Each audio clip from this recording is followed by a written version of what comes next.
আসসালামু আলাইকুম। আলহামদুলিল্লাহ ওয়াহাদা ওয়াসসালাতু ওয়াসসালামু আলা মান লা নাবিয়্যা বা'দা।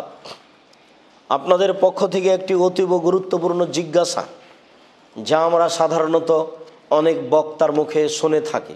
অনেক আলোচক আমাদের সামনে কুরবানি করার জন্য মানুষকে উদ্বুদ্ধ করতে গিয়ে এমনটা বলে থাকেন। কিয়ামতের মাঠে কুরবানির পশুর লোম, শিং ও খুর উপস্থিত হবে। এ কথা কি ঠিক?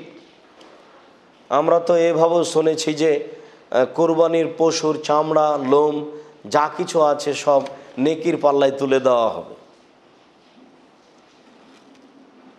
সম্মানিত দিনী ভাই বোন, এ কথা ঠিক নয়।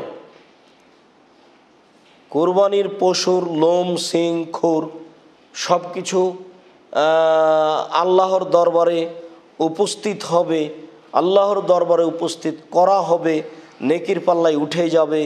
এই মর্মে হাদিস নিতান্তই জৈব, যার উপরে আমল করার বা যাকে মেনে নেওয়ার কোনো প্রশ্নই আসে না। আল্লাহ তাআলা সূরা হজের 37 নম্বর আয়াতে বলেন, লা ইয়ানালাল্লাহু লুহুমুহা ওয়ালা দিমাউহা ওয়ালাকিন ইয়ানালুহুত তাকওয়া মিনকুম। আল্লাহর নিকট পশুর গোশত, তার রক্ত কোনো কিছুই পৌঁছে না, বরং পৌঁছে তোমাদের তাকওয়া, পরহেজগারিতা। সম্মানিত দিনী ভাই বোন, অত্র আয়াতে স্পষ্ট প্রমাণ হয় যে আসলে আল্লাহর নিকটে কুরবানির গোশত, রক্ত এগুলো পৌঁছে না। কুরবানির পশুর গায়ের লোম, তার চামড়া এগুলি আল্লাহর কাছে পৌঁছে না, বরং এইগুলি যা মানুষে খায় বাকি পচে নষ্ট হয়ে যায়। মানুষ যে কুরবানি করে তার নেকি মানুষ পাবে। মানুষের নিয়ত যদি পরিষ্কার থাকে, টাকা যদি বৈধ হয়, তাহলে কুরবানির নেকি পাবে। কুরবানির এইগুলি কিয়ামতের মাঠে আসবে, এ কথা ঠিক নয়। সাথে সাথে এর প্রমাণে যে হাদিসটি এসেছে তা নিতান্তই জয়ীফ। যায়েদ ইবনে আরকাম রাদিয়াল্লাহু তাআলা আনহু বলেন, রাসূল সাল্লাল্লাহু আলাইহি সাল্লামের সাহাবীগণ বলেছিলেন, ইয়া রাসূলুল্লাহ মা হাজিল আযাহি, হে আল্লাহর রাসূল এই কুরবানি কি জিনিস?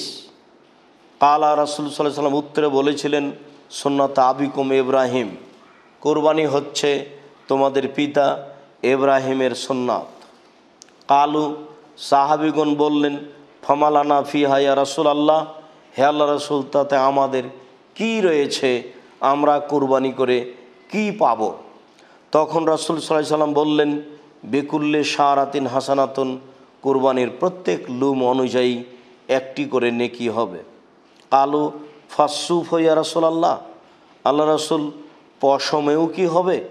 কালা বিকুল্লে শারাতিন মিনাস সুফি হাসানাতুন, প্রত্যেকটি পশমে একটি করে নেকি হবে। আহমদ ইবনু মাজা। তাহলে নেকি তো দাঁড়িপাল্লায় উঠে যাবে।